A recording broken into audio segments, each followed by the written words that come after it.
और पुलिस का एक बहुत बड़ा सर्च ऑपरेशन बताया जा रहा है, फरीदाबाद में भी इस वक्त चल रहा है। उसी की तस्वीरें हम आपको दिखा रहे हैं। फरीदाबाद में बड़े पैमाने पर सर्च ऑपरेशंस।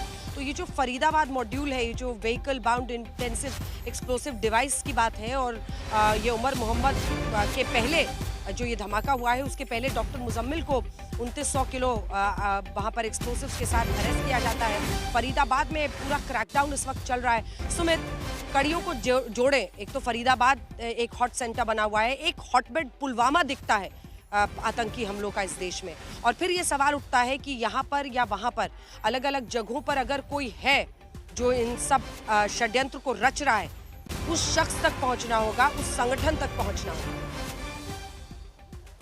सुमित, बिल्कुल, क्योंकि इस तरीके का अगर आप देखें कि जो रिक्रूटमेंट है वो बहुत रीसेंट माना जा रहा है, क्योंकि ये मॉड्यूल नया है। और यही वजह है कि अंजना, जब भी आप इससे पहले वाले अटैक देखते हैं, पुलवामा का जब आपने 2019 का अटैक देखा था, तब भी ये कहा गया था कि जो टेररिस्ट था वो लगातार वो ऐसा लड़का था जिसको नया रिक्रूट किया था, रेडिकलाइज किया गया था, पढ़ा लिखा नहीं था, काम नहीं करता था, उसको रेडिकलाइज करना आसान था। लेकिन ये सारे चारों लोग जो है जिनकी कड़ियां जोड़ी गई हैं, ये सभी डॉक्टर्स, और हो सकता है कि इसमें और भी शख्स जुड़े हो। अभी इंपॉर्टेंट ये है कि साउथ कश्मीर से लेकर चाहे वो फरीदाबाद का इलाका हो, सहारनपुर का इलाका हो, या फिर दूसरे एनसीआर के इलाके हो, आखिरकार इन लोकेशंस पर ही इनको बैठाया क्यों गया था, इन्हीं को क्यों चुना गया था? लंबे समय से काम कर रहे थे, प्रैक्टिस कर रहे थे डॉक्टर्स की, तो आखिरकार इनका चयन क्यों किया गया? और सबसे दूसरा इंपॉर्टेंट पहलू ये था, इतना बड़ा एक्सप्लोजिव इनके पास कैसे आया, कैसे इन्होंने रिस्टोर करके रखा, कैसे इन लोगों ने लगातार, इनकी क्या ये मंशा थी कि ये दिल्ली के आसपास दूसरे इलाकों में इनको डिस्ट्रीब्यूट करते, या फिर इनका एक बड़ा अटैक करने की कोशिश थी? और इसके अलावा तीसरा सबसे मेजर पॉइंट होगा,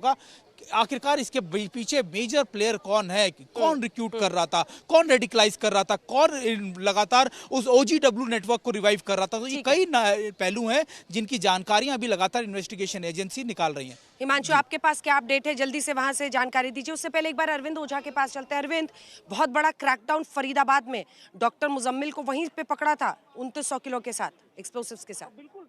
बिल्कुल, देखिए अंजना, और सारे तार तो वहीं से जुड़े रहे, क्योंकि मुजम्मिल को पकड़ा गया तो डॉक्टर उमर मोहम्मद वो मौके से फरार हो गया, और उमर मोहम्मद फरीदाबाद से फरार हुआ, लाल किले के पास कार में धमाका करता है, और जो एजेंसी है वो ये शक जता रही है कि ये फिदाइन अटैक था। इस वजह से फरीदाबाद में अब सबसे बड़ा सर्च ऑपरेशन चल रहा है। तकरीबन 1000 जो पुलिसकर्मी है वो इस सर्च ऑपरेशन में शामिल है, क्योंकि 2900 किलो विस्फोटक वो बरामद हुआ था, मुजम्मिल गिरफ्तार हुआ था, एक असॉल्ट राइफल जो है वो बरामद हुई थी। उसके अलावा एक लेडी डॉक्टर को वहां से पिल्ट किया गया था, जिसे जम्मू कश्मीर में गिरफ्तार दिखाया गया। तो इस वजह से फरीदाबाद से कनेक्शन जुड़े हैं दिल्ली लाल किले धमाकों के। इस वजह से फरीदाबाद में फिर से दोबारा धौज इलाके और जो एमबीबीएस मेडिकल कॉलेज जिसमें कई आतंकी पढ़ते थे, वहां पर ये सबसे बड़ा सर्च ऑपरेशन चलाया जा रहा है।